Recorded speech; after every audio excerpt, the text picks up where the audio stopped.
नमस्कार, आप देख रहे हैं लोक संदर्भ न्यूज और आपके साथ मैं हूं नेहा पांडे।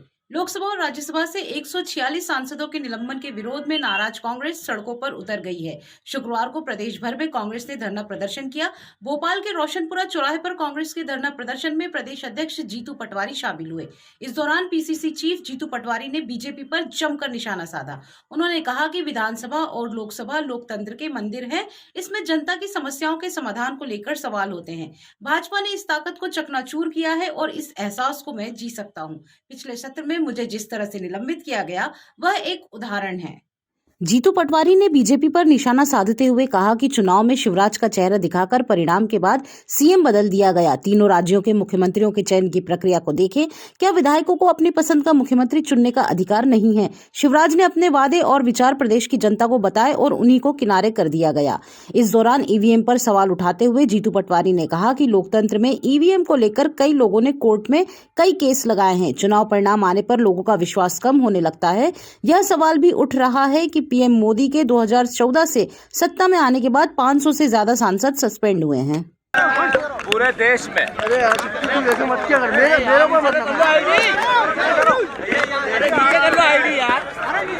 आज पूरे ये यार गलत तरीके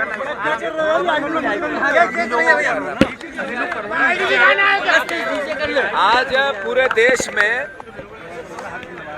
जिस तरीके से लोकतंत्र का भारत के आम नागरिक के मौलिक अधिकार का हनन भारतीय जनता पार्टी कर रही है और लोकतंत्र की हत्या कर रही है, जो चुने हुए जनप्रतिनिधियों को सदन से बाहर उठा के बाहर निकाल रही है, ये अंतोगत्वा उस जनता के वोट का, उस मैंडेट का अपमान है, लोकतंत्र की हत्या है। और आने वाले समय में जिस तरीके का खतरा आम नागरिक के मौलिक अधिकारों का है, मैं मानता हूं कि ये अपने आप में हर नागरिक को चिंता करने का है। भारतीय जनता पार्टी के विचार रखने वाले साथी को भी चिंता का विषय है कि आपने जो भारतीय जनता पार्टी को मत दिया और आदरणीय शिवराज सिंह के चेहरे पे मत दिया, उनका चेहरा बताया गया और दूसरे को सामने लेके मुख्यमंत्री तानाशाही तरीके से बना दिया।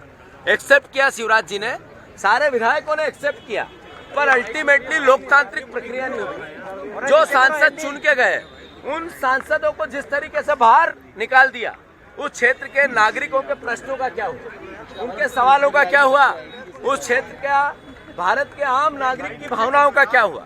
यह लोकतांत्रिक और लोकतंत्र की हत्या नहीं है तो क्या है?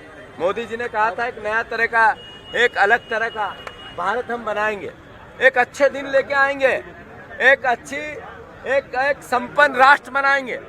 देश सबसे ज्यादा कर्ज में आ गया, देश सबसे बड़ा बेरोजगार हो गया, देश में बंटवारे की राजनीति से सत्ता हासिल करने लगे, आंतरिक और बाहरी लोकतंत्र की हत्या होने लगी और आम नागरिक को लोकतंत्र पे से भरोसा, ईवीएम पे से भरोसा उठने लगा।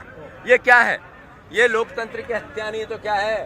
कांग्रेस पार्टी ने पूरे प्रदेश में, मध्य प्रदेश में हर जिले में आज विरोध प्रदर्शन किया, धरना आंदोलन किया। आने वाले समय में इस लोकतंत्र की रक्षा की लड़ाई कांग्रेस पार्टी जैसे देश की आज़ादी की लड़ाई लड़ी थी, वैसे ही लोकतंत्र की रक्षा की लड़ाई लड़ेगी। मैं फिर से आप सबसे अनुरोध करता हूं, ये जिम्मेवारी विपक्ष की है, देश के नागरिक की है, पर मीडिया की भी है। आज उन सांसदों का नंबर आया, कल आपका नंबर आएगा, मीडिया का नंबर आएगा, परसों देश के आम नागरिक का नंबर आएगा।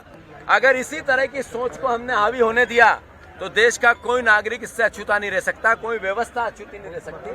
तो मैं फिर से आह्वान करता हूं, प्रार्थना करता हूं मीडिया जगत को कि इस लोकतंत्र के कुचक्र की लड़ाई में आप सब भी आगे आए, हम सबको लोकतंत्र के आम नागरिक, जो मानने वाले आम नागरिक की सहायता करें। धन्यवाद। फिलहाल के लिए इतना ही। आप बने रहिए लोक संदर्भ न्यूज के साथ।